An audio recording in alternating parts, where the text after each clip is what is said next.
Sometimes, you get the following errors when trying to refresh the update repositories on CentOS 7. You got it because CentOS 7 is at the end of its support.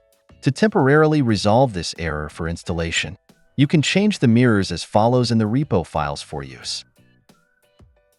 You can edit the files using a text editor, but in this video, I will search and replace automatically.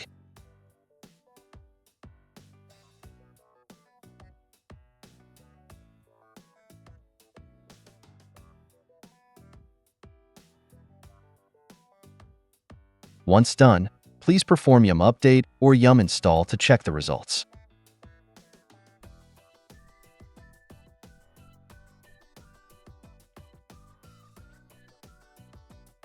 As you can see, the error was gone.